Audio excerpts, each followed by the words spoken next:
Saat aku dengan tenang menolak permintaan ibu mertua, wajahnya berubah gelap.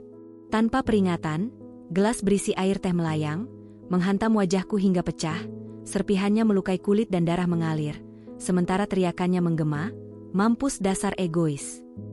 Aku pergi dengan wajah berdarah, kukirim pesan, "Jalankan rencana B. Yuk, absen dulu di kolom komentar. Sobat kisah berasal dari kota mana saja?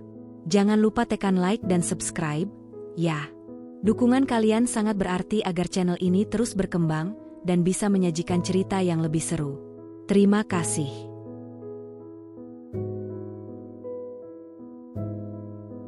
Pagi itu rumah besar milik keluarga suaminya sudah ramai bahkan sebelum matahari naik sempurna. Ratna berdiri di dapur dengan celemek tipis yang sejak subuh belum sempat ia lepaskan. Tangannya bergerak cepat, menyiapkan hidangan sesuai daftar panjang yang ditempel di pintu lemari es. Udara dapur pengap oleh aroma santan, bawang, dan tekanan yang tidak pernah benar-benar bisa ia jelaskan dengan kata-kata. Hari ini adalah hari pernikahan adik iparnya. Hari yang seharusnya penuh sukacita. Namun bagi Ratna, hari ini terasa seperti ujian yang sudah ia hafal soalnya, tetapi tetap saja selalu gagal mendapatkan nilai yang dianggap cukup. "Ratna, itu gulainya jangan terlalu kental. Kamu dari dulu memang tidak pernah bisa menakar dengan benar." Suara itu datang tanpa perlu menoleh. Bu Rukmini berdiri di ambang pintu dapur dengan wajah datar, sorot matanya tajam seperti sedang mengawasi kesalahan sekecil apapun. Ratna menelan ludah, lalu mengangguk pelan. "Iya, Bu. Saya encerkan sedikit lagi." Jawaban itu keluar lembut, nyaris tak bersuara.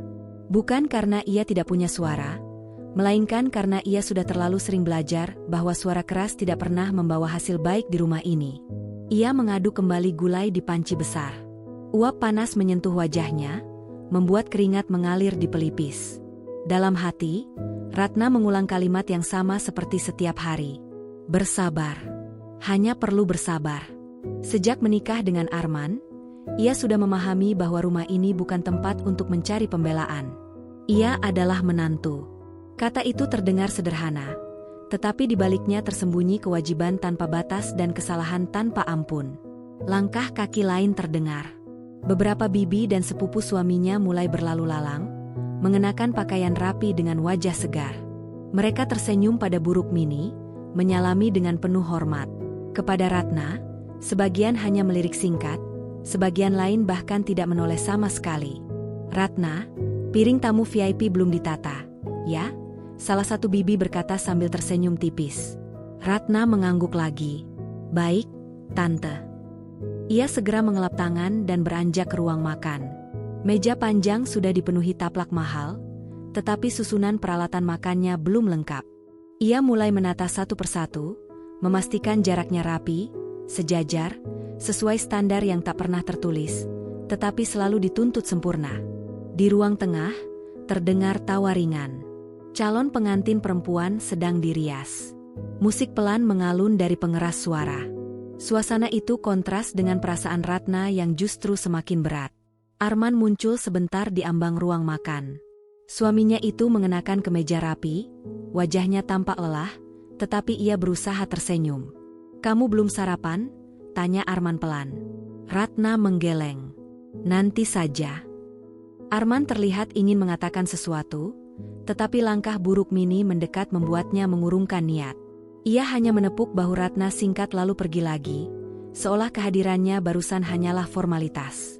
Ratna menatap punggung suaminya yang menjauh. Tidak ada amarah di sana, hanya rasa kosong yang sudah terlalu lama ia kenal. Menjelang siang, tamu mulai berdatangan. Ratna berpindah peran dengan cepat. Kadang di dapur, kadang di ruang makan, kadang membantu menata bingkisan. Setiap kali ia berhenti sebentar untuk menarik napas, selalu ada suara yang mengingatkan. "Ratna, jangan duduk terus. Ratna, senyummu jangan masam. Ratna, kamu itu istri anak sulung, jaga sikap." Kalimat-kalimat itu menumpuk di kepalanya, saling bertabrakan, hingga sulit dibedakan mana nasihat dan mana penghinaan. Salah satu tamu perempuan menatap Ratna dari ujung kepala sampai kaki, lalu berbisik kepada rekannya. Ratna tidak mendengar jelas, tetapi tatapan itu cukup membuat dadanya mengencang. Ia kembali ke dapur untuk mengambil minuman. Saat itulah Bu Rukmini mendekat. Berdiri sangat dekat, cukup dekat hingga Ratna bisa mencium aroma parfum menyengat yang selalu dipakainya. "Kamu tahu tidak, hari ini itu penting sekali untuk keluarga ini," kata Bu Rukmini dengan suara rendah, tetapi penuh tekanan. "Jangan sampai ada yang memperhatikan kekuranganmu." Ratna menunduk. "Saya mengerti, Bu. Kamu harusnya bersyukur sudah diterima di keluarga ini," lanjutnya. "Jangan banyak berharap diperlakukan istimewa." Kalimat itu menancap dalam. Ratna mengepalkan jemarinya perlahan di balik nampan yang ia pegang. "Bersyukur." Kata itu kembali dipakai sebagai tameng untuk membenarkan segalanya. Saat Ratna melangkah pergi, ia mendengar Bu Rukmini menghela napas kecil, seolah keberadaan Ratna sendiri sudah melelahkan. Waktu berjalan lambat. Ratna kehilangan hitungan berapa kali ia mondar-mandir. Kakinya mulai pegal, punggungnya terasa nyeri. Namun setiap kali ia mencoba bersandar, suara dalam kepalanya mengingatkan bahwa ia tidak boleh terlihat lelah. Sore mendekat. Riasan pengantin hampir selesai. Para tamu semakin ramai. Ratna berdiri di sudut ruang makan, memastikan segalanya berjalan sesuai rencana. Dalam keramaian itu, ia merasa asing. Seperti tamu tak diundang di rumah yang sudah ia tempati bertahun-tahun. Ia menatap pantulan dirinya di kaca lemari. Wajahnya pucat, rambutnya terikat sederhana. Tidak ada perhiasan, tidak ada riasan istimewa. Ia tampak seperti bayangan yang sengaja disembunyikan dari sorotan. "Ratna." Panggilan itu membuatnya menoleh. Bu Rukmini berdiri lagi, kali ini dengan ekspresi yang sulit dibaca. "Nanti kalau ada tamu penting, kamu jangan ikut duduk," katanya datar. "Cukup bantu di belakang saja." Ratna mengangguk tanpa suara. Dadanya terasa sesak, tetapi air matanya tetap tertahan. Ia sudah terlalu sering menangis sendirian di kamar mandi untuk membiarkan air mata jatuh di depan orang lain. Saat Bu Rukmini pergi, Ratna berdiri terpaku. Tangannya gemetar pelan. Ada sesuatu yang berdenyut di dalam dadanya, bukan lagi sekadar sedih, melainkan perasaan lain yang belum berani ia beri nama. Di tengah gemuruh pesta yang semakin dekat, Ratna menarik napas panjang. Ia tidak tahu bahwa hari ini bukan hanya tentang pernikahan seseorang, melainkan tentang awal dari sesuatu yang selama ini ia pendam. Sesuatu yang perlahan tumbuh, menunggu waktu untuk keluar dari balik kesabaran yang sudah terlalu lama dipaksa bertahan. Keramaian semakin padat ketika sore benar-benar turun. Lampu-lampu hias mulai dinyalakan, memantulkan cahaya ke wajah-wajah yang datang dengan pakaian terbaik mereka. Tawa, salam, dan pujian berlapis-lapis memenuhi udara. Ratna berdiri di dekat pintu samping, memegang baki berisi gelas kosong, menunggu aba-aba yang tak pernah benar-benar diucapkan, tetapi selalu ia pahami. Senyumnya terpasang rapi. Senyum yang sudah ia latih bertahun-tahun. Senyum yang tidak boleh terlalu lebar agar tidak dianggap tidak tahu diri, dan tidak boleh terlalu datar agar tidak dinilai tidak ramah. Di balik senyum itu, rahangnya terasa kaku. "Ratna, minuman untuk meja depan sudah habis," ujar salah satu sepupu Arman sambil berlalu tanpa menunggu jawaban. Ratna langsung bergerak.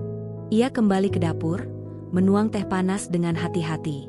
Tangannya sedikit gemetar, bukan karena berat teko, melainkan karena lelah yang sudah menumpuk sejak pagi. Ia menarik napas perlahan, berusaha menenangkan diri. Di dapur, beberapa pembantu sibuk sendiri. Tidak ada yang berbicara dengannya kecuali seperlunya. Ratna menuang satu gelas, lalu yang lain, memastikan takaran gula pas, warna teh jernih, dan tidak ada ampas yang mengapung. Ia tahu, kesalahan sekecil apapun akan kembali padanya. Ketika baki sudah penuh, ia melangkah keluar. Di ruang utama, para tamu duduk berjejer rapi. Beberapa di antara mereka adalah orang-orang terpandang, yang namanya sering disebut dengan nada bangga oleh Bu Rukmini. Ratna berjalan menunduk, menyajikan minuman satu persatu. "Terima kasih," kata seorang tamu perempuan dengan senyum ramah. Ratna membalas dengan anggukan kecil. Untuk sesaat, kehangatan itu membuat dadanya terasa sedikit ringan. Namun perasaan itu segera hilang ketika ia mendengar suara Bu Rukmini dari arah lain. "Ratna, itu sendoknya jangan sampai tertukar. Perhatikan benar-benar. Nada suaranya cukup keras untuk didengar beberapa tamu. Ratna berhenti sejenak, menahan malu yang merambat naik ke wajahnya. "Iya, Bu," jawabnya pelan, lalu melanjutkan langkah. Beberapa pasang mata menatapnya dengan rasa ingin tahu. Ratna merasakan pipinya panas. Ia ingin cepat-cepat menyelesaikan tugasnya dan menghilang ke belakang. Setelah semua minuman terhidang, ia berdiri di dekat dinding. Kakinya terasa berat, seolah menahan beban yang tak terlihat. Ia melirik ke arah Arman. Suaminya sedang berbincang dengan beberapa kerabat, tertawa kecil, tampak seperti bagian utuh dari kebahagiaan hari itu. Ratna ingin mendekat, ingin sekadar berdiri di sampingnya, merasakan bahwa ia tidak sendirian. Namun tatapan buruk Mini yang menyapu ruang membuat langkahnya terhenti. Ia kembali ke belakang. Kali ini, ia duduk sebentar di bangku kecil dekat dapur. Tangannya memijat pelan betisnya yang pegal. Baru saja ia menarik napas lebih dalam, suara itu kembali terdengar. "Ratna, jangan duduk. Masih banyak yang harus dikerjakan."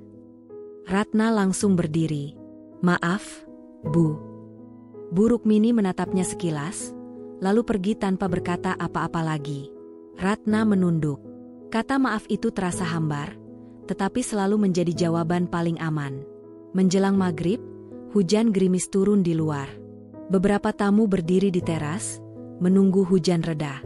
Ratna diminta mengantar payung. Ia berlari kecil bolak-balik, memastikan tidak ada tamu yang kebasahan. Salah satu tamu lelaki paruh baya menatapnya lama. "Menantu, ya?" tanyanya sambil tersenyum sopan. "Iya," jawab Ratna singkat. "Kamu cekatan," katanya lagi. Ratna tersenyum kecil. Pujian sederhana itu terasa asing, seperti sesuatu yang jarang ia terima. Namun sebelum ia sempat meresapi perasaan itu, Buruk Mini sudah berdiri di dekat mereka. "Ratna, jangan berdiri terlalu dekat dengan tamu. Kembali ke dalam." Nada suaranya datar, tetapi jelas mengandung perintah. Ratna mengangguk dan segera pergi. Langkahnya terasa lebih berat dari sebelumnya. Malam semakin larut. Acara belum juga usai. Ratna membantu menyajikan makanan utama. Bau nasi hangat dan lauk memenuhi ruangan. Ia memastikan setiap piring terisi rapi. Saat itu, seorang kerabat perempuan mendekatinya.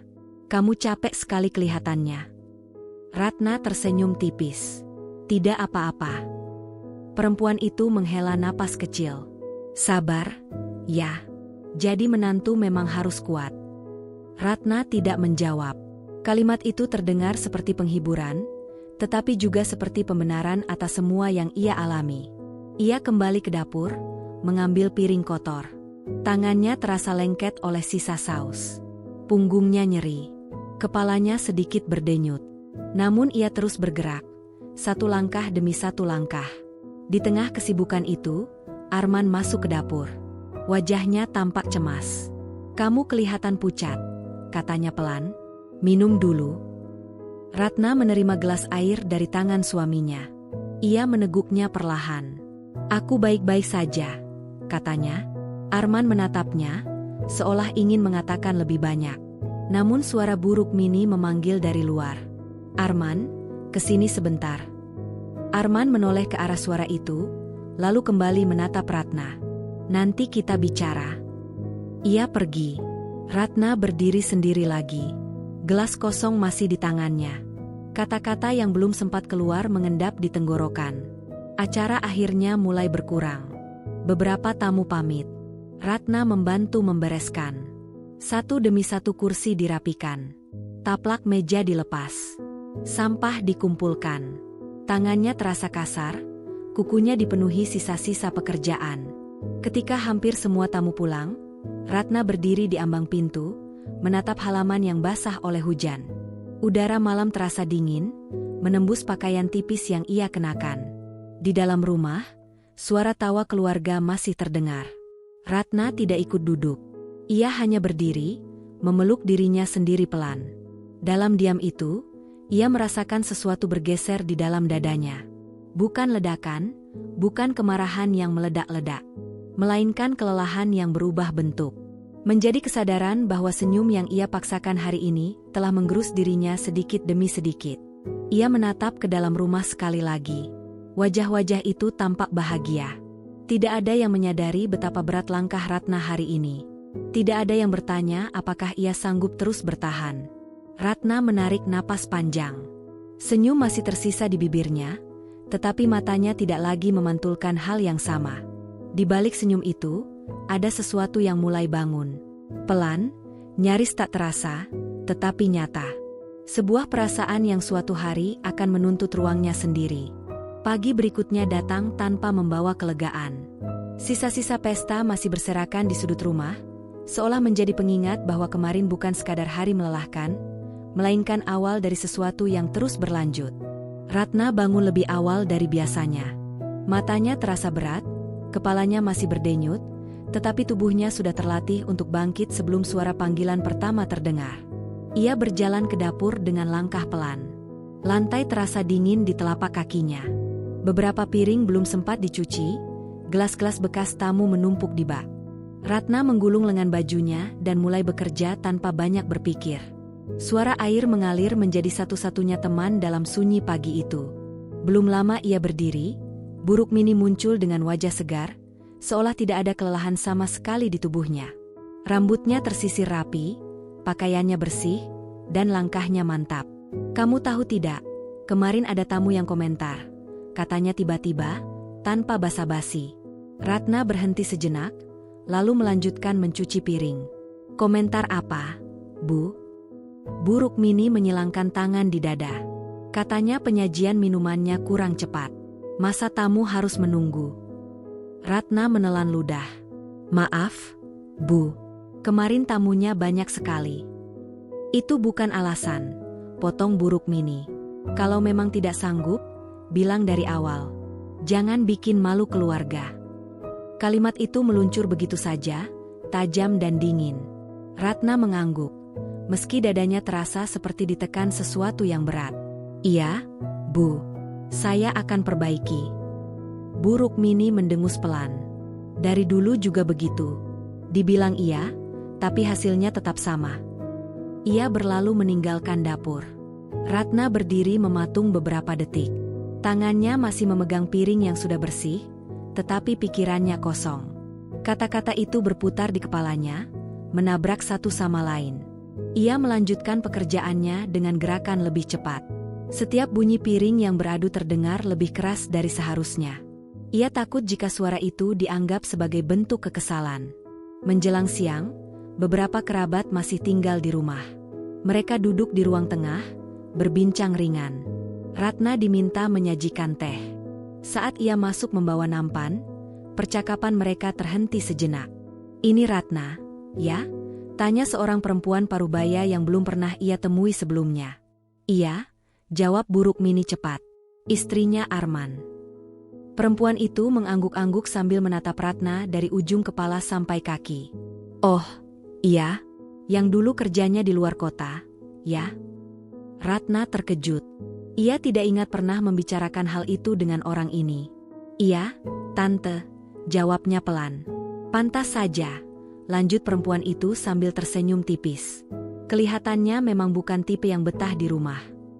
Kalimat itu disambut tawa kecil beberapa orang. Ratna merasakan wajahnya panas.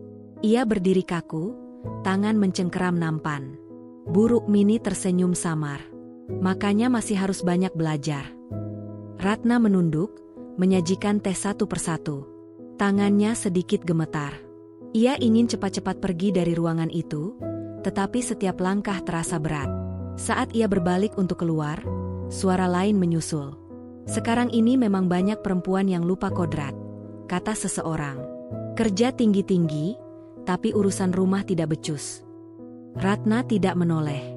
Ia berjalan terus sampai dapur, lalu meletakkan nampan dengan agak keras. Napasnya memburu. Ia menutup mata sejenak, menahan getaran yang naik dari dadanya. "Kodrat."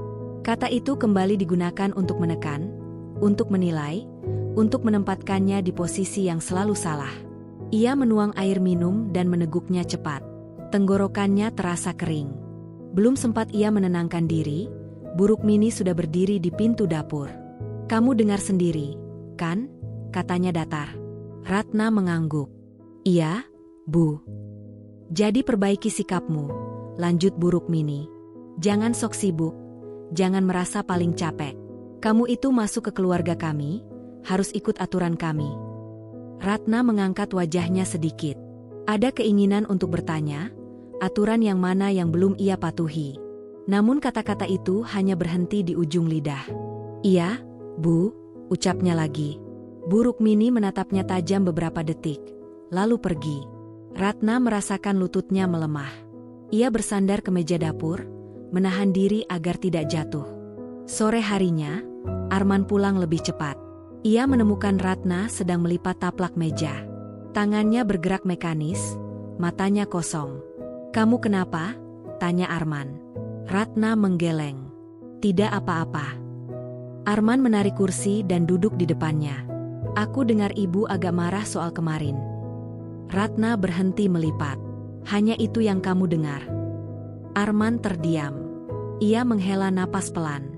Kamu tahu sendiri bagaimana ibu. Kalimat itu membuat Ratna tersenyum pahit. Ia tahu. Terlalu tahu. Mungkin kamu bisa lebih sabar. Lanjut Arman. Hari ini tamu-tamu itu penting. Ratna menatap suaminya. Ada lelah, ada kecewa, ada sesuatu yang ingin ia sampaikan, tetapi sulit menemukan jalan keluar. Aku sudah sabar, katanya pelan. Setiap hari. Arman tidak menjawab. Ia menunduk, memainkan jemarinya sendiri. Keheningan menggantung di antara mereka, berat dan canggung. Malam turun perlahan. Rumah kembali sepi. Ratna membersihkan dapur terakhir kali sebelum masuk kamar. Saat ia melewati ruang tengah, ia mendengar Bu Rukmini berbicara di telepon. Iya, aku juga heran. Suara itu terdengar jelas. Sudah jadi menantu, tapi masih saja seperti orang luar. Ratna berhenti melangkah. Dadanya terasa nyeri. Ia berdiri di tempat, mendengar setiap kata tanpa bisa menutup telinga. Kalau bukan karena Arman, sudah lama aku suruh dia pergi. Ratna melangkah pelan menjauh. Setiap kata itu seperti goresan baru. Ia masuk ke kamar dan menutup pintu perlahan. Ia duduk di tepi ranjang, menatap kosong ke dinding. Tangannya gemetar. Ia mengepalkan jemari, lalu melepaskannya. Ada sesuatu yang bergolak di dalam dirinya, bukan lagi sekadar sedih atau lelah. Ada rasa terluka yang mulai berubah arah. Ratna menarik napas panjang. Ia menyadari satu hal dengan jelas. Kata-kata yang selama ini ia terima, sindiran yang dilontarkan tanpa ragu, telah membentuk luka yang tidak akan hilang hanya dengan diam. Malam itu, Ratna berbaring tanpa memejamkan mata. Di balik kelopak yang terbuka, pikirannya bekerja tanpa henti. Ia masih diam, masih menunduk, masih patuh. Namun di kedalaman hatinya, sebuah garis tipis mulai terbentuk. Garis yang suatu hari akan ia tarik dengan tegas. Pagi itu rumah terasa lebih sunyi, tetapi ketegangan justru semakin jelas. Ratna bangun dengan tubuh yang masih terasa berat. Otot-ototnya pegal, kepalanya nyeri samar, seolah ada beban yang tidak ikut terlepas bersama tidurnya yang singkat. Ia duduk sejenak di tepi ranjang, menatap lantai kamar yang bersih dan dingin. Tidak ada suara Arman di kamar mandi. Suaminya sudah berangkat lebih awal tanpa berpamitan panjang. Ratna berdiri perlahan dan merapikan tempat tidur. Tangannya bergerak otomatis, seperti mesin yang sudah diatur untuk bekerja tanpa perlu perintah. Setelah itu ia keluar kamar, menuju dapur. Sisa-sisa kemarin masih tampak, meski sebagian besar sudah ia bereskan. Rumah besar ini selalu menuntut kesempurnaan, tetapi tidak pernah memberi ruang untuk lelah. Di meja makan, Bu Rukmini sudah duduk sambil menyeruput kopi. Tatapannya sekilas menyapu Ratna, lalu kembali ke cangkirnya. Kamu ke pasar nanti, katanya tanpa menoleh. Bahan-bahan di rumah sudah menipis. Iya, Bu, jawab Ratna singkat. Sekalian mampir ke rumah Bu Sari, lanjut Bu Rukmini, ambil dokumen yang kemarin ia janjikan. Ratna mengangguk. Ia tidak bertanya dokumen apa. Bertanya seringkali dianggap membantah. Ia hanya mencatat dalam pikirannya, lalu bergegas bersiap. Udara pagi di luar rumah terasa lembab. Ratna berjalan menyusuri jalan kecil menuju pasar. Langkahnya pelan, pikirannya penuh. Pasar sudah ramai. Suara tawar-menawar bercampur dengan aroma sayur segar dan tanah basah. Untuk sesaat, Ratna merasa seperti orang biasa. Tidak ada yang memandangnya dengan penilaian, tidak ada suara yang mengatur caranya berdiri atau tersenyum. Ia membeli kebutuhan dapur satu persatu. Saat sedang memilih cabai, seorang perempuan menyapanya. "Kamu Ratna, ya?" Ratna menoleh. Perempuan itu tersenyum ramah. Wajahnya familiar. "Saya Busari," katanya, istrinya Pak Hadi. Ratna mengangguk sopan. "Iya, Bu. Saya mau ke rumah Ibu nanti." Busari tertawa kecil. "Tidak perlu. Dokumennya ada di tas saya. Kebetulan kita bertemu." Ia mengeluarkan map coklat dari tasnya dan menyerahkannya pada Ratna. Ratna menerimanya dengan dua tangan. "Ini soal apa, Bu?" tanya Ratna hati-hati. Busari menatapnya beberapa detik, lalu menurunkan suaranya. "Ini soal tanah di belakang rumah kalian. Yang atas nama kamu." Ratna terkejut. "Atas nama saya?" Busari mengangguk. "Iya, kamu belum tahu?" Ratna menggeleng pelan. Jantungnya berdetak lebih cepat. Ia membuka map itu sedikit, melihat namanya tertera jelas di lembar dokumen. Tulisan itu nyata, tidak bisa disangkal. "Dulu Arman yang minta begitu," lanjut Busari, katanya untuk keamanan. "Saya kira kamu sudah tahu." Ratna menutup map itu perlahan. Tangannya terasa dingin. "Terima kasih, Bu." Busari menepuk lengannya ringan.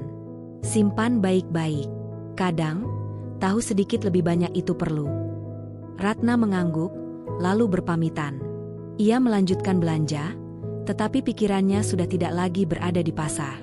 Nama di atas kertas itu berputar-putar di kepalanya. Selama ini ia selalu merasa tidak memiliki apapun di rumah itu. Ternyata ada sesuatu yang tidak pernah dibicarakan. Sesampainya di rumah, Ratna langsung menuju dapur. Ia menyimpan belanjaan, lalu meletakkan map itu di dalam tasnya. Belum sempat ia duduk, suara buruk Mini memanggil dari ruang tengah. "Ratna, kesini." Ratna melangkah dengan tenang. Buruk Mini berdiri sambil memegang ponsel. Wajahnya tampak tegang. "Kenapa lama sekali?" tanyanya. "Pasar ramai, Bu," jawab Ratna. Buruk Mini mendengus. "Alasan?" Ia melirik tas Ratna. "Itu apa?" Ratna menarik napas pelan. "Dokumen dari Busari." Buruk Mini mengulurkan tangan. "Sini." Ratna ragu sejenak. Ada dorongan kecil di dadanya untuk bertanya, untuk menahan. Namun ia menyerahkan map itu. Buruk Mini membukanya, membaca sekilas, lalu menutupnya kembali dengan wajah berubah. "Kamu tidak perlu tahu soal ini," katanya cepat. "Ini urusan keluarga." Ratna menatapnya. "Nama saya ada di situ, Bu." Buruk Mini terdiam beberapa detik. Tatapannya mengeras. "Itu hanya formalitas. Jangan besar kepala." Kalimat itu jatuh seperti palu. Ratna merasakan sesuatu bergetar di dadanya. Namun kali ini, ia tidak menunduk. "Kalau begitu, kenapa tidak dibicarakan?" tanyanya pelan, tetapi jelas. Buruk Mini menatapnya tajam. "Kamu mulai banyak bicara sekarang." Ratna menarik napas. "Saya hanya ingin tahu posisi saya di rumah ini." Suasana mendadak hening. Buruk Mini tertawa kecil, tanpa humor. "Posisimu jelas. Jangan pura-pura lupa." Ratna mengangguk perlahan. Ia tidak melanjutkan. Ia tahu, percakapan ini tidak akan membawa kemana-mana hari ini. Siang berlalu dengan berat. Ratna kembali ke dapur, memasak dengan pikiran yang terus berputar. Setiap bunyi pisau di talenan terdengar lebih keras. Setiap gerakan terasa lebih tegas. Ada perubahan kecil dalam cara ia berdiri, dalam cara ia menarik napas. Sore hari, Arman pulang. Ratna menemukannya di ruang tengah. Ia duduk, menatap ponselnya. Ratna mendekat, meletakkan map di atas meja. "Apa ini?" tanya Arman. "Kamu tahu," jawab Ratna. Arman membuka map itu, membaca cepat. Wajahnya menegang. Kamu dapat dari mana? Bu Sari. Arman menghela napas panjang. Aku memang belum sempat bilang. Kenapa? Ratna bertanya, kali ini tanpa ragu. Arman terdiam. Aku pikir tidak penting. Ratna tersenyum tipis. Untuk siapa? Arman tidak menjawab. Ia menunduk. Keheningan kembali mengisi ruangan, tetapi rasanya berbeda. Tidak lagi hanya menekan Ratna. Ada sesuatu yang mulai menekan Arman juga. Malam turun. Ratna berdiri di depan jendela kamar, menatap gelap di luar. Ia memegang map itu di tangannya. Kertas-kertas di dalamnya terasa berat, bukan karena jumlahnya, melainkan karena maknanya. Selama ini, ia selalu mengira dirinya tidak memiliki pijakan. Selalu merasa berdiri di tanah orang lain. Namun malam ini, ia menyadari bahwa ada bagian dari rumah ini yang terikat pada namanya. Ratna menarik napas panjang. Untuk pertama kalinya sejak lama, ia tidak merasa sepenuhnya kecil. Luka-luka di dadanya masih ada, kata-kata tajam masih terngiang. Namun di balik semua itu, sebuah kesadaran tumbuh perlahan. Ia belum melawan, belum berbicara lantang. Tetapi ia mulai melihat celah. Dan di celah itu, ada kemungkinan. Ratna menutup map itu dengan hati-hati dan menyimpannya di laci. Matanya memantulkan tekad yang masih samar, tetapi nyata. Ia tahu, riasan pesta mungkin sudah luntur, tetapi retakan di baliknya kini terlihat jelas. Dan sekali terlihat, retakan itu tidak akan mudah disembunyikan lagi. Pagi itu hujan turun rintik sejak subuh. Atap rumah menampung suara air yang jatuh berulang, menciptakan irama pelan yang biasanya menenangkan. Namun bagi Ratna, suara itu justru seperti hitungan waktu yang terus berjalan, mendesaknya untuk bangun dan kembali mengenakan peran yang tidak pernah benar-benar ia pilih. Ia keluar kamar dengan langkah tenang. Di ruang tengah, lampu masih redup.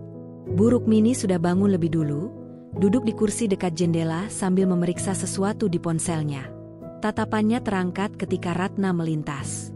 "Kamu ke dapur," katanya singkat. "Masak bubur. Perut ibu tidak enak." "Iya, Bu," jawab Ratna. Ia bergerak ke dapur, menyiapkan bahan-bahan. Tangannya cekatan, tetapi pikirannya tidak sepenuhnya berada di sana. Map coklat yang ia simpan di laci kamar semalam masih terasa ada di benaknya, seperti sebuah rahasia yang berdenyut pelan. Ia belum membicarakannya lagi dengan Arman. Suaminya pagi tadi berangkat tanpa banyak bicara, meninggalkan ruang kosong yang belum terisi. Saat bubur mulai mendidih, Ratna mengaduk perlahan. Uap panas naik, menyentuh wajahnya. Ia menahan napas sejenak, merasakan hangat itu. Ada keinginan kecil untuk berhenti, untuk duduk, untuk membiarkan tubuhnya beristirahat. Namun kebiasaan kembali mengambil alih. Ia terus bekerja. Tidak lama kemudian, Bu Rukmini masuk ke dapur. Ia berdiri di belakang Ratna, memperhatikan panci di atas kompor. "Jangan terlalu encer," katanya. "Ibu tidak suka." Ratna mengangguk. "Baik, Bu." Bu Rukmini mendekat, melihat lebih saksama. "Kamu akhir-akhir ini sering melamun." Ratna berhenti mengaduk. "Maaf, Bu." "Kalau memang tidak fokus, bilang," lanjut Bu Rukmini. "Jangan sampai urusan rumah terbengkalai." Ratna menarik napas. Ia melanjutkan mengaduk, tetapi kali ini gerakannya lebih kaku. Ada sesuatu yang menekan dadanya, sebuah kelelahan yang sudah lama menunggu alasan untuk muncul ke permukaan. Setelah bubur siap, Ratna menuangkannya ke mangkuk dan membawanya ke ruang tengah. Bu Rukmini mencicipi 1 sendok, lalu mengernyit. "Kurang asin," katanya. Ratna terdiam. "Saya bisa tambahkan, Bu?" "Sudah terlanjur," potong Bu Rukmini. "Dari hal kecil saja kamu tidak bisa." Kalimat itu jatuh begitu saja, tetapi efeknya merambat cepat. Ratna berdiri terpaku, memegang nampan kosong. Untuk sesaat, ia tidak merespons. Ada hening yang tidak biasa. Bu Rukmini menoleh. "Kamu dengar?" Ratna mengangguk perlahan. "Saya dengar, Bu." "Lalu?" Ratna membuka mulut, lalu menutupnya kembali. Kata-kata yang ingin keluar terasa berat, seolah ada penghalang yang selama ini ia bangun sendiri. Ia memilih diam, berbalik, dan kembali ke dapur. Di dapur, Ratna bersandar ke meja. Tangannya gemetar pelan. Ia menutup mata, menghitung napas. 1, 2, 3. Ia mencoba menenangkan diri, tetapi perasaan yang menumpuk sejak kemarin terasa semakin padat. Pagi berlanjut dengan pekerjaan lain. Mencuci, menyapu, merapikan. Setiap perintah datang tanpa jeda, seolah tidak ada ruang bagi Ratna untuk bernapas di antara tugas-tugas itu. Hingga menjelang siang, hujan mereda, tetapi ketegangan tidak ikut turun. Arman pulang lebih awal.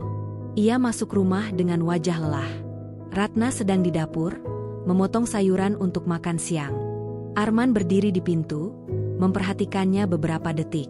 "Kita perlu bicara," kata Arman. Ratna berhenti memotong. "Tentang apa?" "Dokumen itu," jawab Arman. "Ibu tahu?" Ratna mengangguk. "Tahu. Dan katanya itu bukan urusan saya." Arman menghela napas. "Aku akan jelaskan nanti. Sekarang jangan dibesar-besarkan dulu." Ratna menatap suaminya. Ada sesuatu dalam nada itu yang membuat dadanya mengencang. "Bagi kamu mungkin kecil," katanya pelan. "Bagi saya tidak." Arman terdiam. "Ratna, ini bukan waktu yang tepat." "Kapan waktu yang tepat?" Ratna bertanya, suaranya masih terkendali, tetapi ada getar halus di dalamnya. Sebelum Arman menjawab, Bu Rukmini sudah muncul di dapur. Tatapannya tajam, berpindah dari Arman ke Ratna. "Ada apa?" tanyanya. Arman menggeleng cepat. "Tidak apa-apa, Bu." Bu Rukmini menatap Ratna. "Kamu jangan mengadu yang tidak-tidak." Ratna menelan ludah. "Saya tidak mengadu." "Lalu kenapa suasana jadi begini?" desak Bu Rukmini. Ratna menatap lantai, lalu mengangkat wajahnya perlahan. Ada keberanian kecil yang muncul tanpa ia rencanakan. "Saya hanya ingin dihargai." Kalimat itu menggantung di udara. Arman terkejut. Bu Rukmini terdiam beberapa detik, lalu tertawa pendek. "Dihargai?" ulangnya. "Kamu itu sudah diberi tempat tinggal, diberi makan. Kurang apa lagi?" Ratna merasakan sesuatu patah di dalam dadanya. "Saya bukan minta lebih," katanya. "Saya hanya ingin diperlakukan sebagai manusia." Bu Rukmini melangkah maju. "Jangan ajari saya bagaimana bersikap di rumah saya sendiri." Arman berdiri di antara mereka.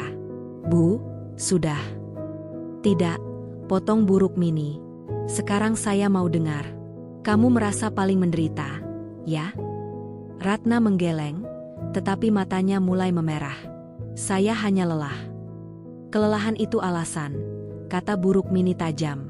"Perempuan di keluarga ini dari dulu kuat. Kamu saja yang manja." Kata itu menusuk lebih dalam dari yang ia kira. Ratna mengepalkan jemarinya. Napasnya memburu. Ada dorongan kuat untuk membela diri, untuk menceritakan semua yang ia tahan.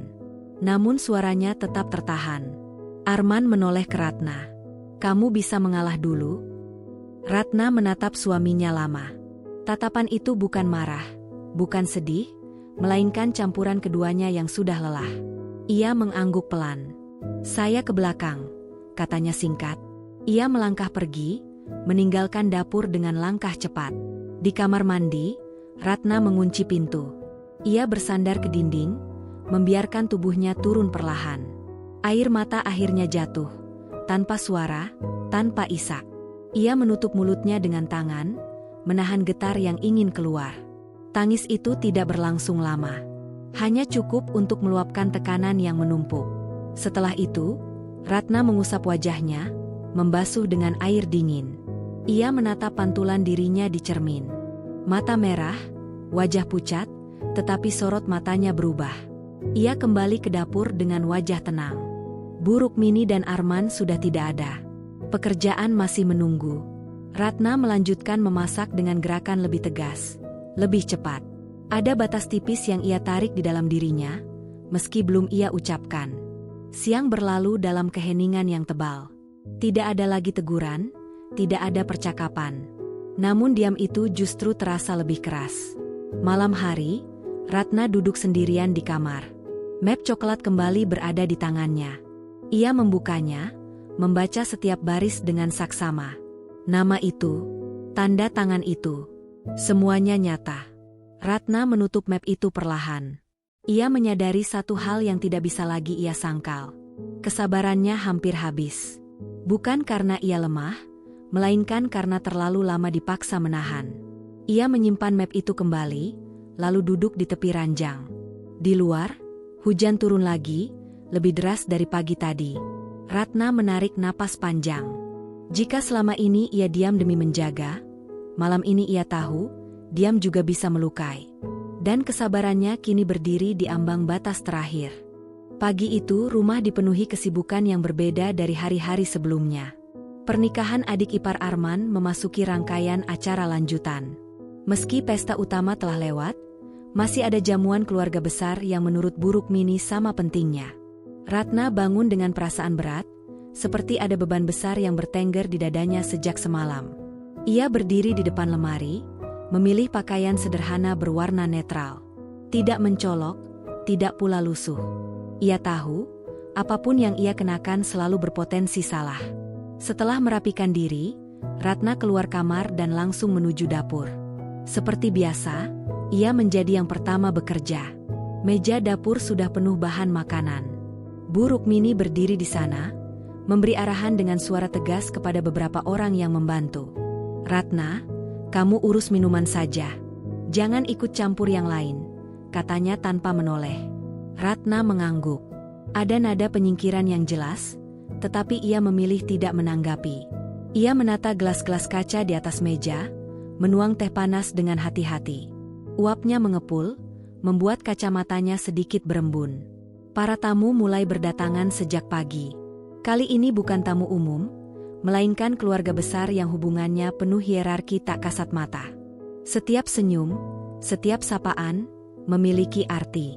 Ratna bergerak cepat dari dapur ke ruang tamu, menyajikan minuman sambil menunduk sopan. Beberapa kerabat menatapnya dengan senyum tipis. Beberapa lagi berbicara seolah Ratna tidak ada. Sekarang menantu memang harus tahu diri, ujar seorang perempuan sambil menyeruput teh. Jangan sampai menggeser posisi orang tua. Ratna mendengar kalimat itu dengan jelas. Tangannya bergetar sedikit saat meletakkan gelas. Namun ia tetap tersenyum dan melangkah pergi. Menjelang siang, suasana semakin padat. Suara tawa bercampur dengan obrolan serius. Ratna bolak-balik tanpa jeda. Kakinya terasa pegal, punggungnya nyeri, tetapi ia terus bergerak. Di satu titik, Buruk Mini memanggilnya ke ruang tengah. Ratna, kenapa teh di meja depan sudah dingin? Tanyanya dengan suara cukup keras. Saya baru saja menyajikan, Bu, jawab Ratna pelan. Alasan lagi, potong Buruk Mini. Kamu ini kerjanya tidak pernah tuntas. Beberapa tamu menoleh. Ratna merasakan panas menjalar ke wajahnya. Saya bisa ganti sekarang, katanya. Tidak perlu, ujar Buruk Mini tajam. Biar orang tahu saja bagaimana kerjamu. Kalimat itu disambut keheningan canggung. Ratna berdiri terpaku. Dadanya terasa sesak. Untuk pertama kalinya, ia merasakan dorongan kuat untuk menjawab, tetapi ia masih menahan. Ia kembali ke dapur. Tangannya gemetar saat menuang teh baru. Air panas hampir tumpah, tetapi ia berhasil menahan. Napasnya tidak teratur. Setiap langkah terasa berat. Ketika ia kembali ke ruang tengah membawa baki, Buruk Mini sudah berdiri di sana.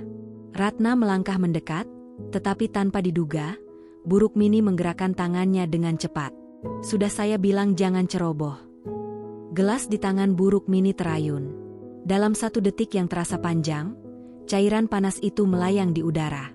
Teh itu menghantam wajah Ratna. Panasnya menyengat. Cairan mengalir dari kening ke pipi, membasahi baju dan lehernya. Ratna terhuyung satu langkah ke belakang. Baki di tangannya hampir jatuh. Ruangan mendadak sunyi. Ratna berdiri terpaku. Matanya terbuka lebar, tidak langsung berkedip. Wajahnya basah, rambutnya lengket oleh cairan hangat. Beberapa tamu menutup mulut, terkejut. Ada yang berdiri, ada yang hanya menatap tanpa suara. Lihat, kata buruk Mini dengan nada dingin. Kalau kamu tidak pernah belajar, beginilah jadinya. Kata-kata itu terdengar jauh, seperti datang dari balik dinding tebal. Ratna merasakan panas di wajahnya, tetapi yang lebih menyakitkan adalah rasa hancur di dadanya. Arman berdiri dari kursinya. "Bu," serunya. Namun Ratna sudah tidak lagi fokus pada suara itu. Tangannya perlahan mengencang di sisi tubuhnya. Ia mengangkat wajah, menatap buruk Mini tepat di mata. Tidak ada air mata yang jatuh. Tidak ada tangisan. Yang ada hanya keheningan yang berat, dan tatapan yang berbeda dari sebelumnya. Ratna menghela napas panjang. Ia meletakkan baki di meja dengan gerakan pelan. Setiap orang menunggu reaksinya. Mungkin mereka menunggu ia meminta maaf.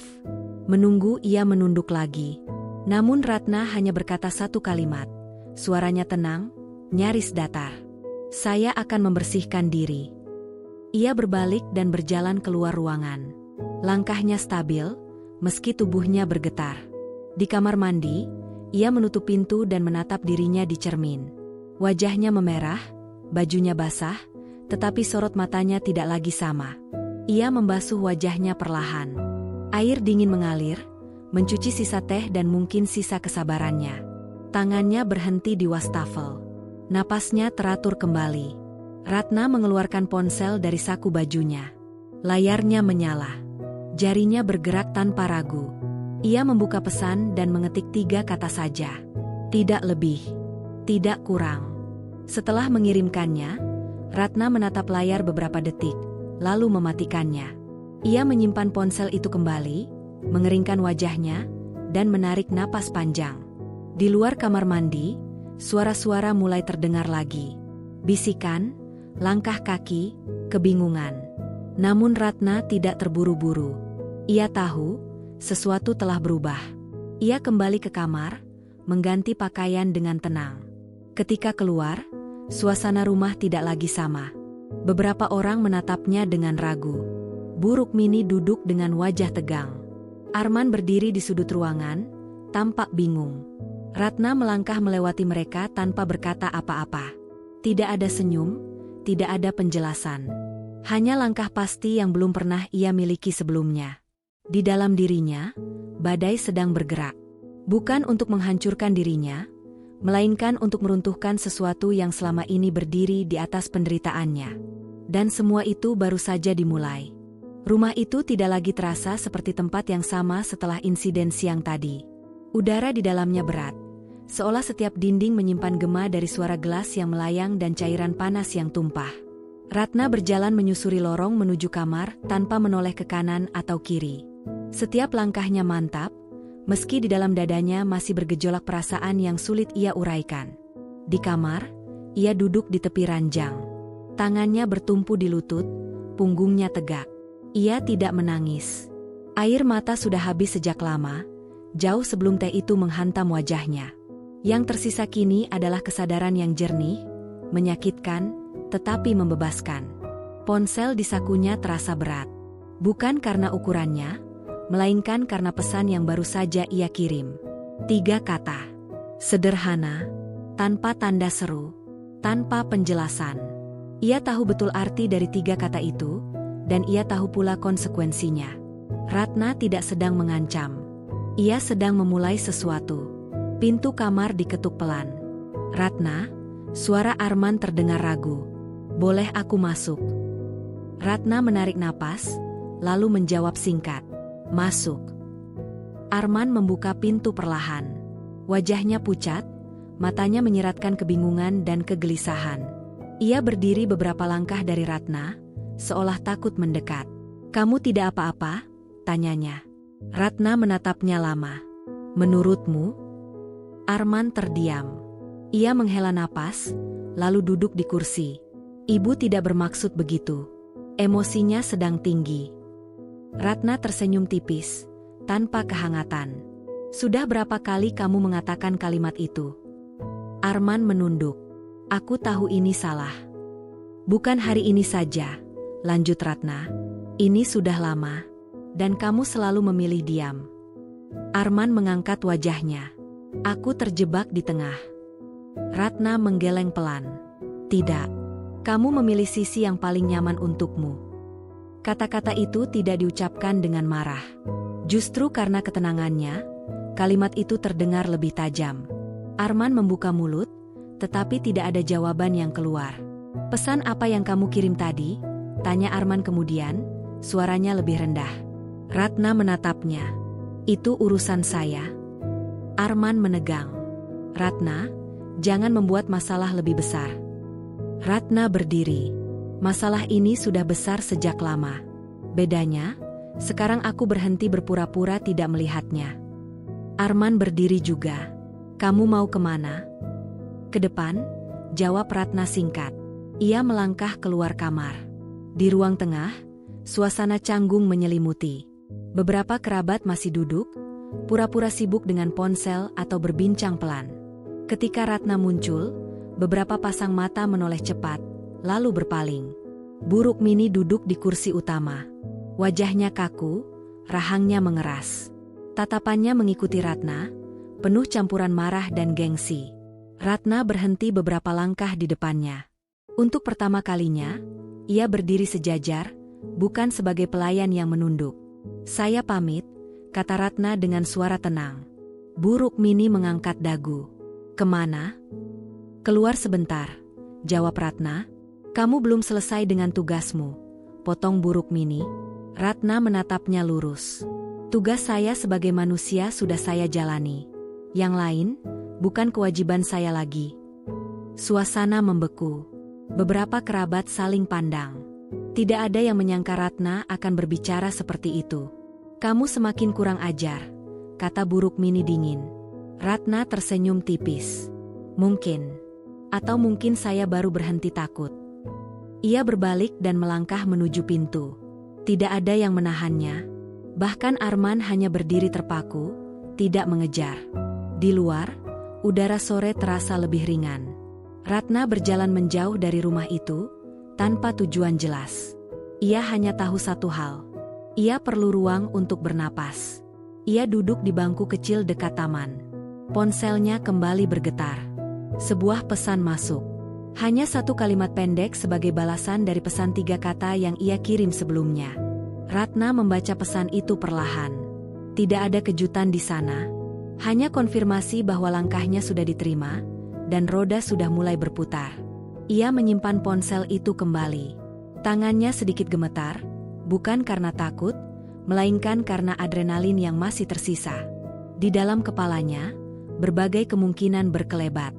Percakapan sulit, wajah-wajah marah, perubahan besar. Namun untuk pertama kalinya, semua itu tidak membuatnya ingin mundur. Ketika Ratna kembali ke rumah menjelang malam, suasana sudah berbeda. Beberapa kerabat telah pulang. Rumah terasa lebih lengang. Bu Rukmini tidak ada di ruang tengah. Arman duduk sendirian di sofa, menatap kosong. "Kamu kemana saja?" tanya Arman pelan. "Menata pikiran," jawab Ratna. Arman mengangguk. Ibu masuk kamar. Dia sangat marah. Ratna tidak terkejut. "Saya tahu." "Kamu benar-benar serius?" tanya Arman. "Dengan apapun yang kamu rencanakan?" Ratna menatapnya. "Aku sudah terlalu lama tidak serius dengan diriku sendiri." Arman terdiam. Ada ketakutan di matanya. Ketakutan akan perubahan yang tidak bisa ia kendalikan. Malam itu, Ratna masuk kamar lebih awal. Ia mengunci pintu.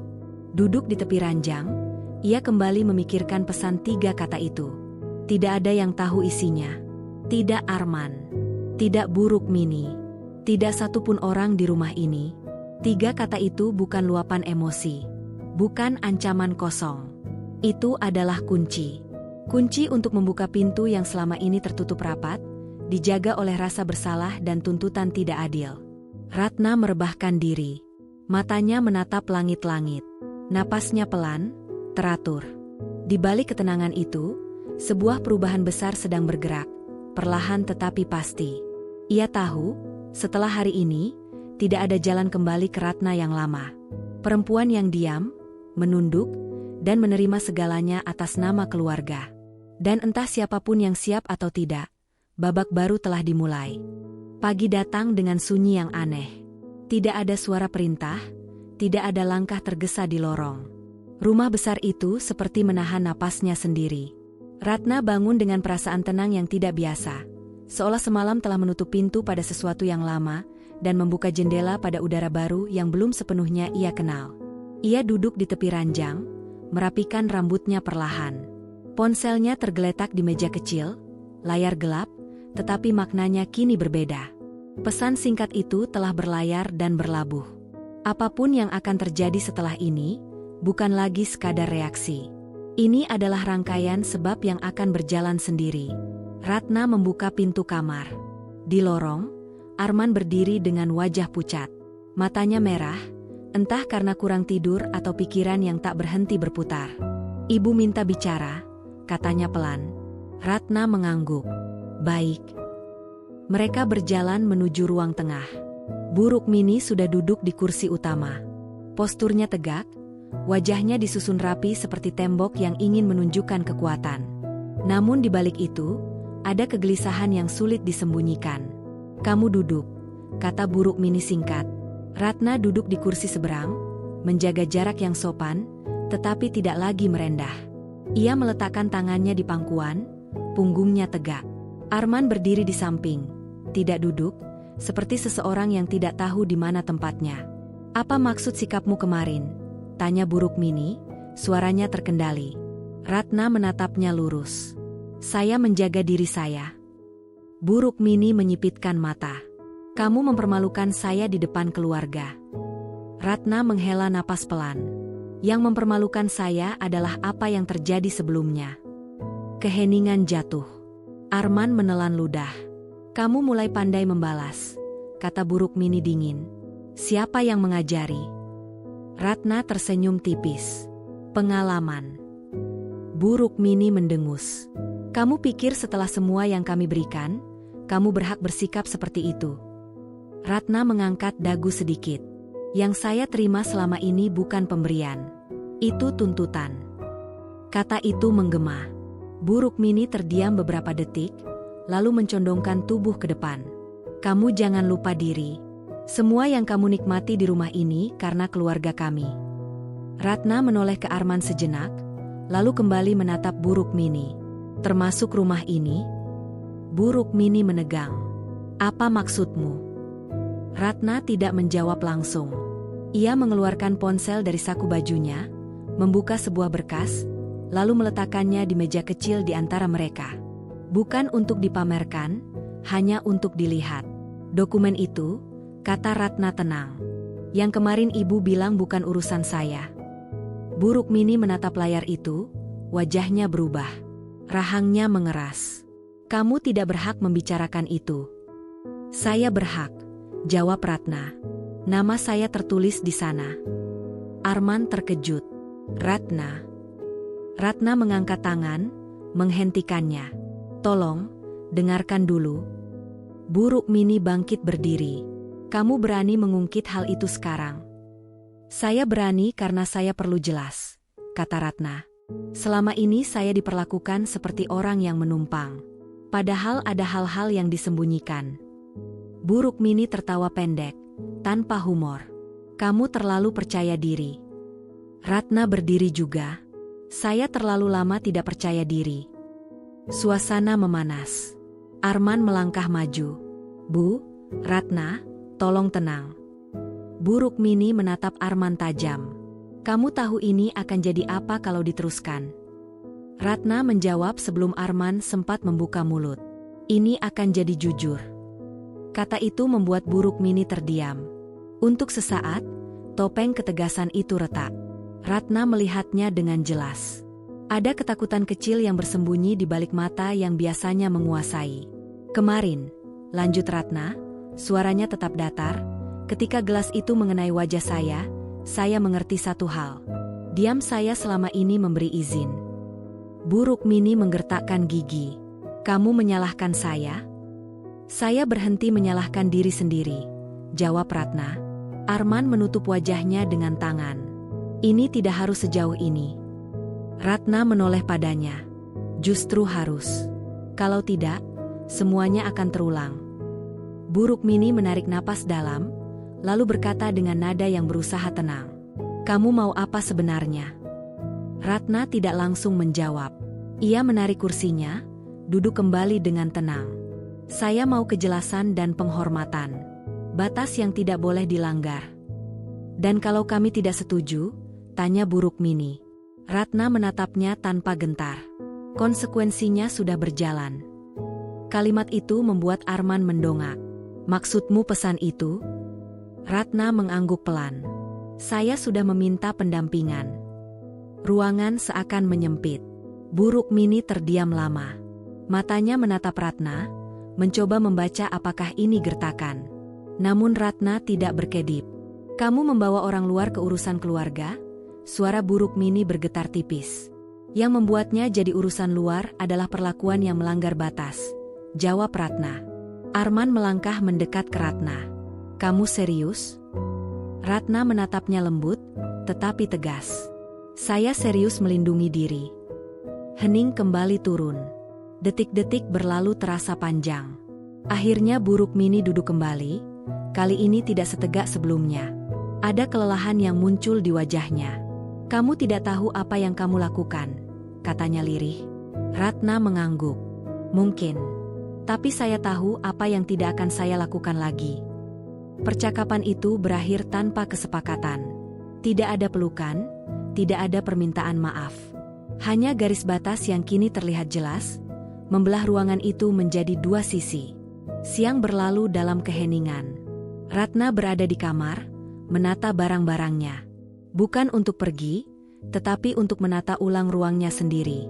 Ia memindahkan beberapa dokumen ke dalam tas kecil, menyusunnya rapi.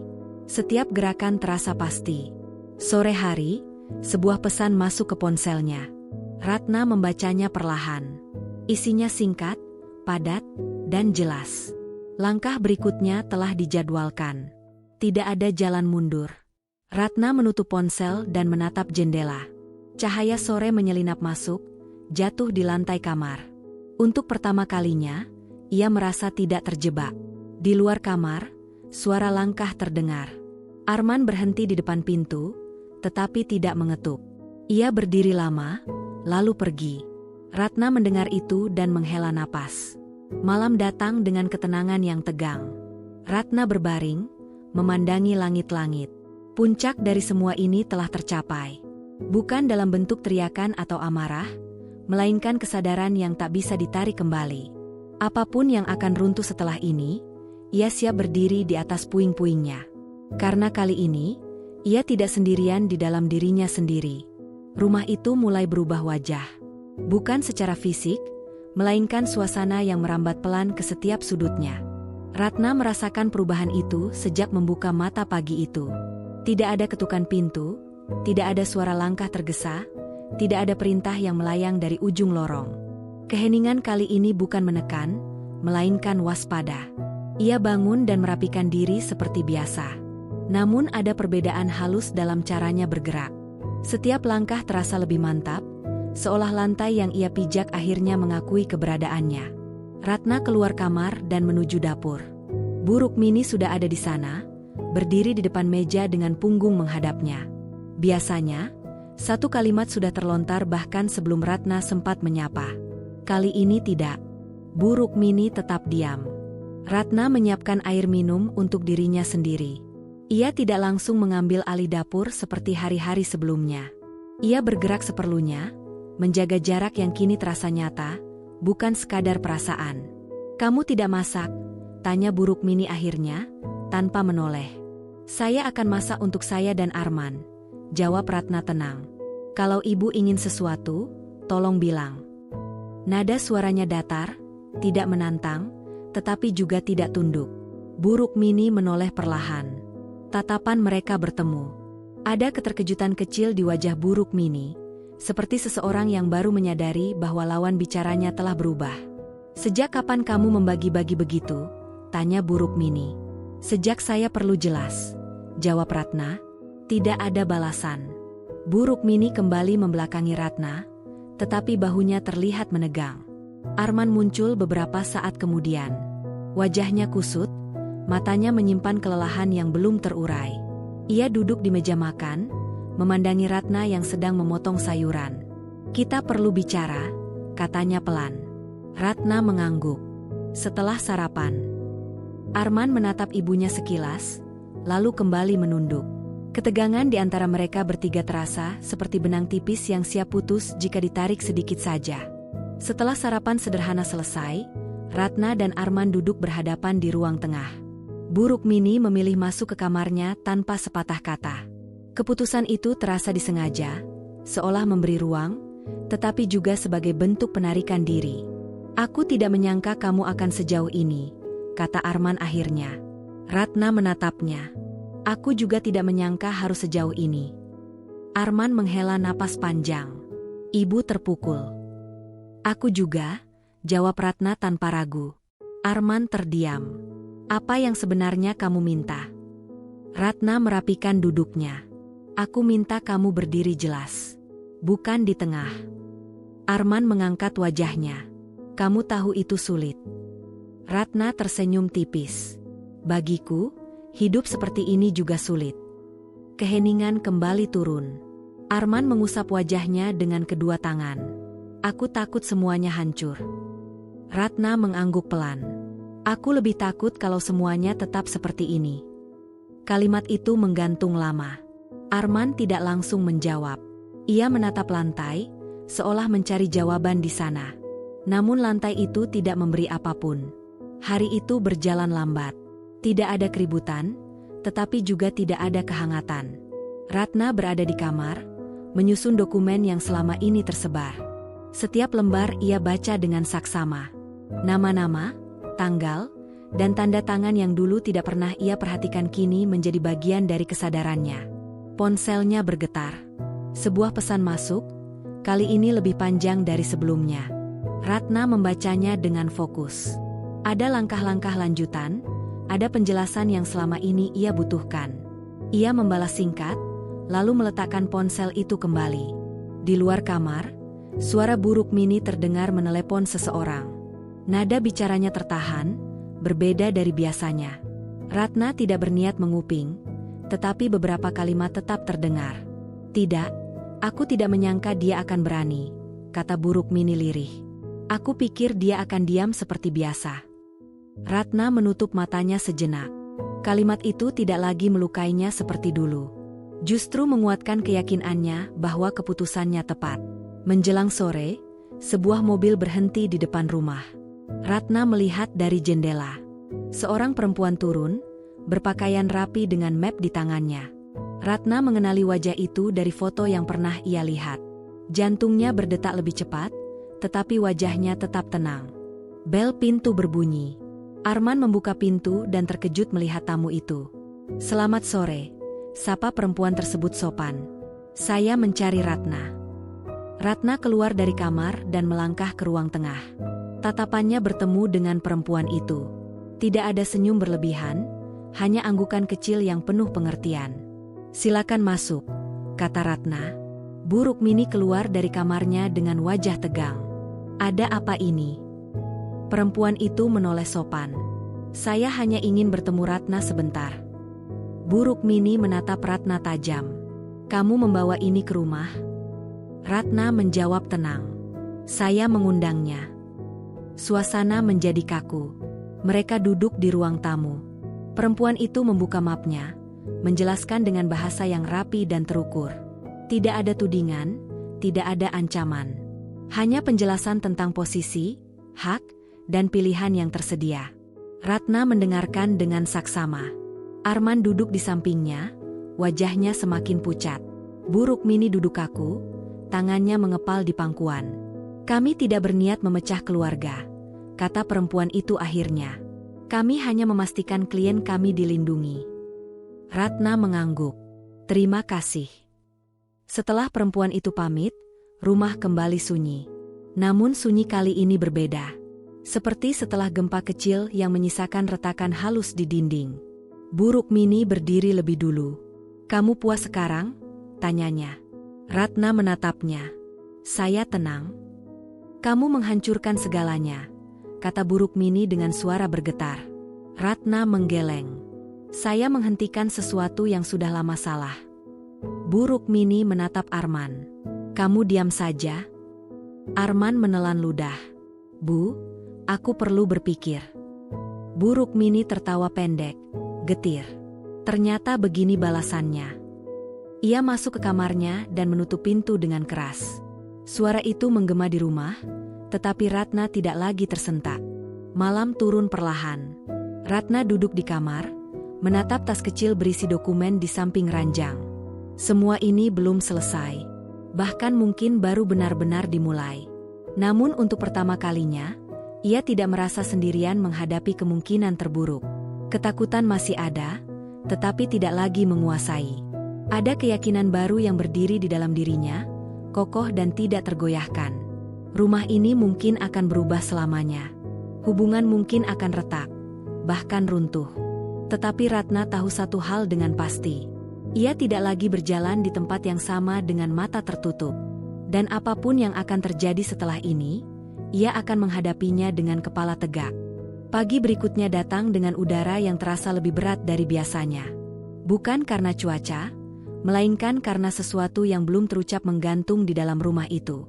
Ratna bangun lebih awal, bukan karena gelisah, melainkan karena pikirannya sudah terjaga sebelum tubuhnya benar-benar siap.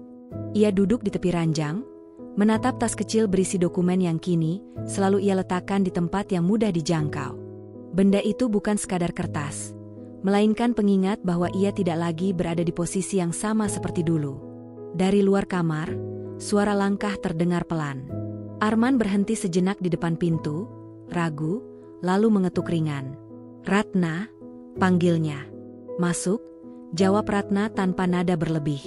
Arman membuka pintu dan berdiri di ambang. Wajahnya terlihat lebih tua dari hari-hari sebelumnya. Bukan karena usia, tetapi karena beban yang belum ia putuskan akan ia letakkan di mana. "Aku tidak tidur," katanya jujur. Ratna mengangguk. "Aku juga." Arman melangkah masuk dan duduk di kursi. Ia menunduk, memutar-mutar jarinya sendiri. "Aku bicara dengan ibu semalam." Ratna menatapnya tenang. "Apa katanya?" Arman menghela napas panjang. Beliau merasa dikhianati. Ratna tersenyum tipis, bukan mengejek, melainkan lelah. "Dan aku merasa diinjak." Arman terdiam. "Aku terjepit." Ratna menggeleng pelan. "Kamu berdiri di tempat yang kamu pilih." Kalimat itu membuat Arman mendongak. Ada sesuatu di matanya, campuran antara tersinggung dan sadar. "Kamu berubah." Ratna menatapnya lembut. "Aku tumbuh." Keheningan kembali menyelimuti mereka. Tidak ada pertengkaran, tidak ada suara meninggi. Justru itulah yang membuat suasana terasa semakin berat. Arman bangkit berdiri. "Aku tidak ingin kehilangan keluargaku," katanya. Ratna ikut berdiri. "Aku tidak ingin kehilangan diriku." Arman menatapnya lama, seolah baru benar-benar melihat perempuan yang selama ini berdiri di sampingnya. Bukan lagi sosok yang selalu menunduk, tetapi seseorang yang tahu kemana ia akan melangkah. Di luar kamar, suara pintu terbuka terdengar. Bu Rukmini keluar dengan wajah kaku. Matanya sembab, tetapi dagunya tetap terangkat tinggi. Ia tidak menyapa Ratna, hanya menoleh pada Arman. "Kamu ikut ibu," katanya singkat. Arman menoleh pada Ratna sejenak.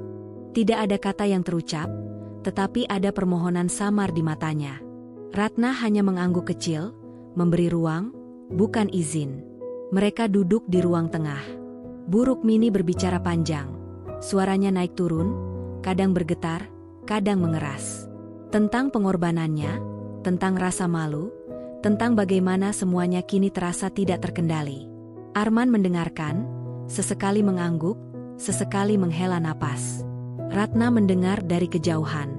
Setiap kata itu tidak lagi menembusnya seperti dulu. Ia tidak merasa perlu membela diri. Ia tahu posisinya kini tidak bergantung pada pengakuan siapapun di ruangan itu. Siang hari, rumah kedatangan kerabat.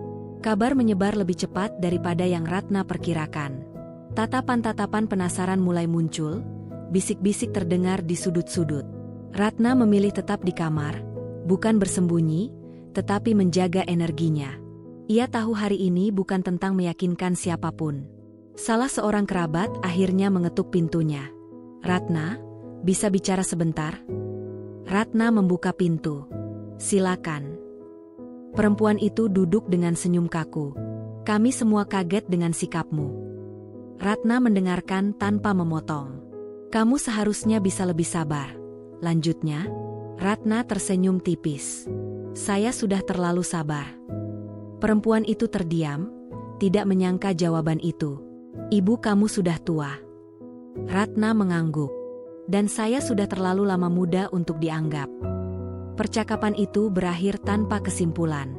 Namun Ratna tahu, setiap kalimat yang ia ucapkan hari ini adalah penegasan, bukan pembelaan. Sore menjelang, Arman kembali ke kamar. Wajahnya kosong. Ia duduk di tepi ranjang, menatap lantai. "Aku diminta memilih," katanya lirih.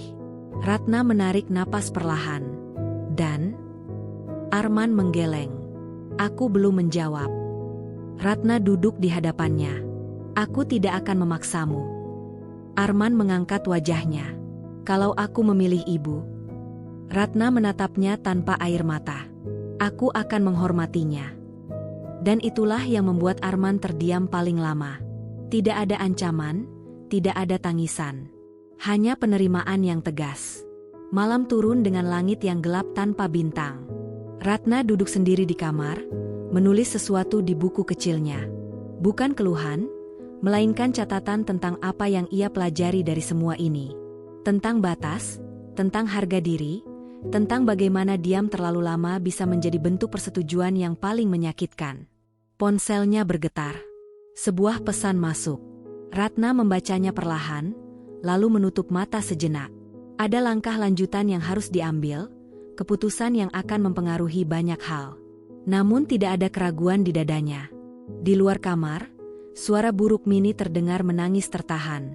Suara itu dulu akan membuat Ratna berlari, meminta maaf, menunduk. Kini, Ratna hanya menunduk dalam diam, bukan karena kalah, melainkan karena memahami bahwa setiap orang harus berhadapan dengan akibat dari tindakannya sendiri. Malam itu, Ratna berbaring dengan mata terbuka. Ia tidak tahu bagaimana akhir dari semua ini. Apakah rumah ini akan tetap menjadi tempat pulang, atau hanya persinggahan terakhir sebelum ia melangkah sendiri? Namun satu hal sudah pasti. Ia tidak lagi takut pada kemungkinan terburuk, karena hidup dalam ketidakadilan yang terus dibiarkan jauh lebih menakutkan daripada kehilangan apapun yang selama ini ia pertahankan sendirian. Pagi itu rumah terasa lebih sempit, seolah dinding-dindingnya menyusut oleh emosi yang tertahan semalaman. Ratna bangun dengan kepala yang jernih, meski tubuhnya lelah. Ia berdiri di depan cermin lebih lama dari biasanya, menatap wajahnya sendiri. Tidak ada perubahan fisik yang mencolok, tetapi sorot matanya berbeda. Ada ketegasan yang tidak ia kenali beberapa bulan lalu, dan anehnya, hal itu tidak membuatnya takut. Ia keluar kamar dan mendapati ruang tengah kosong. Buruk Mini belum terlihat, begitu juga Arman. Hanya suara jam dinding yang berdetak pelan, menandai waktu yang terus berjalan tanpa menunggu siapapun siap. Ratna menyiapkan minum untuk dirinya sendiri. Tangannya bergerak mantap, tidak tergesa, tidak ragu. Saat ia duduk di meja makan, langkah kaki terdengar dari arah lorong. Arman muncul dengan wajah letih, rambutnya sedikit berantakan, seperti seseorang yang baru melewati malam panjang dengan pikiran yang tak pernah benar-benar tidur. "Kamu belum sarapan?" tanya Arman. "Belum," jawab Ratna. "Aku menunggumu." Arman duduk perlahan di hadapannya. Ia menatap Ratna cukup lama, seolah sedang menyusun kalimat yang tepat. "Ibu ingin bicara denganmu." Ratna mengangguk pelan. "Baik." Tidak ada getaran di suaranya, tidak ada penolakan. Sikap itu justru membuat Arman semakin gugup. Mereka berjalan bersama menuju ruang tengah.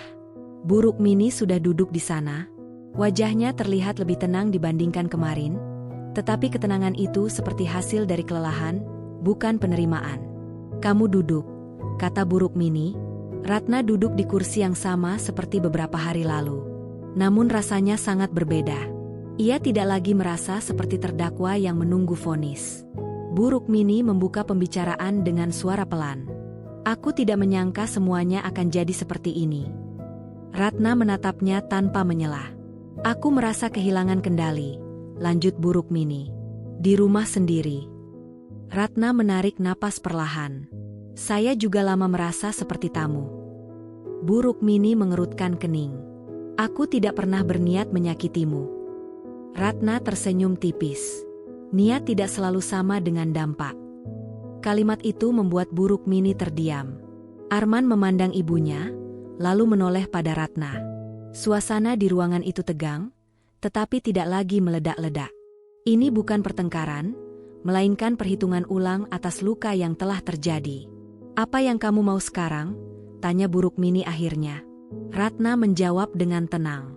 Saya ingin hidup dengan hormat, dimanapun saya berada. Kamu ingin pergi? Suara Buruk Mini meninggi sedikit.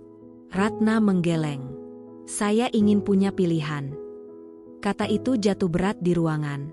Arman menelan ludah. Buruk Mini menatap lantai, jemarinya saling menggenggam. Aku dibesarkan dengan cara berbeda, kata Buruk Mini lirih. Kami tidak pernah membantah orang tua. Ratna mengangguk. Saya tidak membantah. Saya membela diri. Kejujuran itu membuat mata Buruk Mini berkaca-kaca. Namun tidak ada air mata yang jatuh. Ia menahan semuanya, seperti yang selalu ia lakukan sepanjang hidupnya. Percakapan itu berakhir tanpa keputusan pasti. Namun ada sesuatu yang bergeser. Tidak ada lagi teriakan, tidak ada lagi ancaman terselubung. Hanya jarak yang kini diakui keberadaannya. Siang hari, Ratna menerima panggilan telepon. Ia keluar ke teras agar suaranya tidak terdengar orang lain. Pembicaraan berlangsung cukup lama. Saat ia menutup telepon, napasnya sedikit tertahan. Ada langkah nyata yang harus diambil, dan waktunya semakin dekat. Arman melihatnya dari balik pintu. Ada apa? Ratna menatapnya. Aku mungkin harus pergi sebentar. Kapan? Tanya Arman. Segera. Arman mengangguk pelan. Aku akan mengantar. Sore itu, Ratna mengemas beberapa pakaian dan dokumen penting.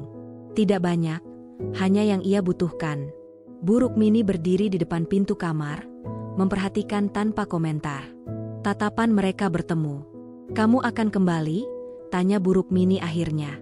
Ratna menjawab jujur. Saya tidak tahu. Jawaban itu menyakitkan, tetapi nyata. Buruk Mini mengangguk pelan, lalu melangkah pergi. Tidak ada larangan, tidak ada sindiran. Hanya kesadaran pahit bahwa sesuatu telah berubah selamanya.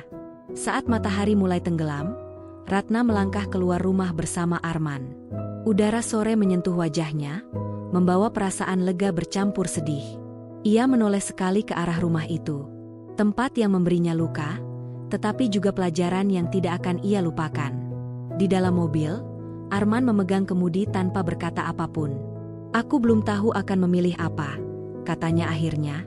Ratna menatap jalan di depan. Aku tahu. Arman tersenyum tipis, getir. Kamu kuat.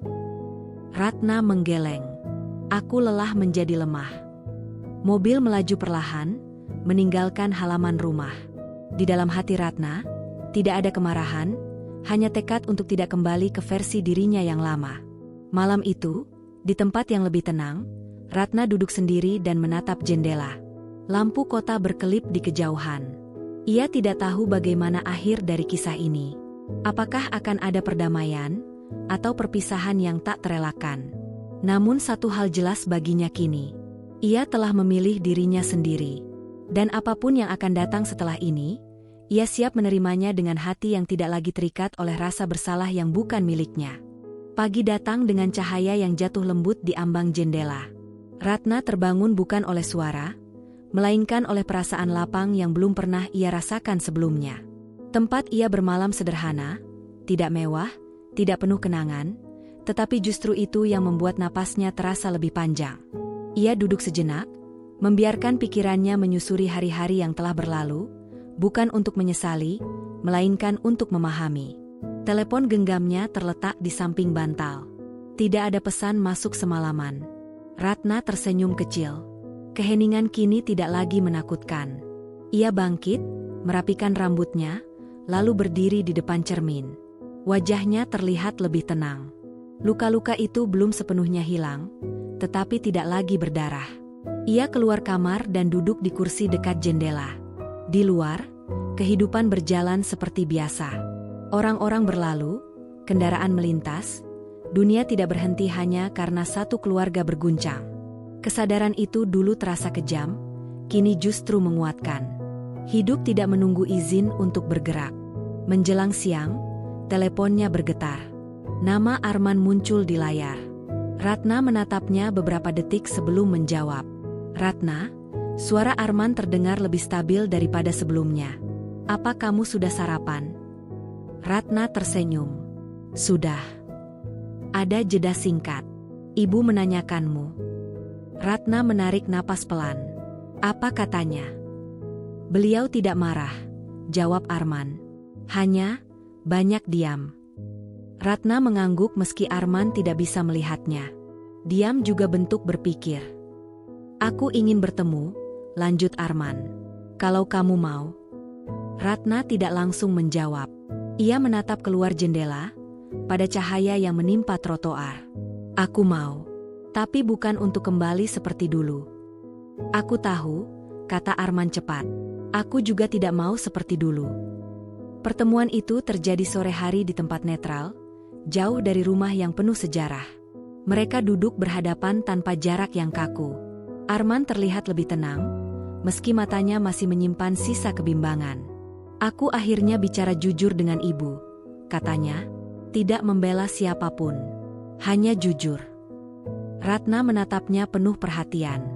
"Dan?" "Aku bilang, aku tidak bisa terus berdiri di tengah," ujar Arman. "Aku harus bertanggung jawab atas pilihanku sendiri." Ratna tidak tersenyum, tidak pula menitikkan air mata. Ia hanya mengangguk pelan. "Itu yang sejak awal aku harapkan." "Aku tidak tahu bagaimana akhirnya," lanjut Arman. "Mungkin tidak semua orang akan puas." Ratna menatap tangannya sendiri. Kedamaian tidak selalu berarti semua orang senang. Percakapan mereka mengalir tanpa nada tinggi, tanpa tudingan. Untuk pertama kalinya, Ratna merasa didengar tanpa harus menjelaskan terlalu banyak. Tidak ada janji muluk, hanya kesepahaman sederhana bahwa segalanya harus berubah, atau setidaknya, tidak kembali ke pola yang lama. Beberapa hari kemudian, Ratna kembali ke rumah itu. Bukan dengan rasa takut, bukan pula dengan keinginan menantang. Ia melangkah masuk dengan sikap yang sama seperti saat ia melangkah keluar sebelumnya, tegak dan sadar. Bu Rukmini duduk di ruang tengah. Wajahnya tampak lebih tua, lebih sunyi. "Kamu sudah kembali," kata Bu Rukmini pelan. "Untuk bicara," jawab Ratna jujur. Mereka duduk berhadapan. Tidak ada saksi, tidak ada perantara. Hanya dua perempuan dengan luka yang berbeda, tetapi sama-sama nyata. "Aku tidak meminta maaf dengan mudah," kata Bu Rukmini akhirnya. "Tapi aku mengerti sekarang, caraku salah." Ratna menatapnya lama. "Saya tidak meminta ibu berubah seketika. Saya hanya butuh dihormati." Bu Rukmini mengangguk kecil. "Aku akan belajar." Kata itu sederhana, tetapi berat. Ratna merasakannya. Tidak ada pelukan, tidak ada tangisan dramatis. Namun ada garis awal yang baru, meski tipis dan rapuh. Hari-hari berikutnya berjalan perlahan. Tidak semua masalah langsung selesai. Ada kecanggungan, ada jarak yang perlu waktu untuk dijembatani. Namun Ratna tidak lagi mengisi jarak itu dengan pengorbanan sepihak. Ia tetap menjadi dirinya sendiri, utuh, tanpa meminta izin untuk bernapas. Suatu malam, Ratna duduk sendirian di kamar. Ia membuka tas kecil berisi dokumen, lalu menutupnya kembali. Ia tidak lagi merasa harus menggenggamnya setiap waktu. Keamanan sejatinya kini ada pada dirinya sendiri. Ia teringat pesan singkat yang pernah ia kirim, 3 kata yang mengubah segalanya. Bukan karena ancamannya, melainkan karena keberaniannya. Pesan itu bukan awal dari perang, melainkan awal dari kesadaran. Ratna mematikan lampu dan berbaring. Dalam gelap, ia tersenyum. Hidupnya belum sempurna, hubungannya belum sepenuhnya pulih, tetapi satu hal telah ia menangkan tanpa ragu. Ia tidak lagi mengecilkan dirinya demi diterima. Dan dalam keteguhan itulah, Ratna akhirnya menemukan damai yang selama ini ia cari, bukan dari pengakuan orang lain, melainkan dari keberanian untuk berdiri bagi dirinya sendiri.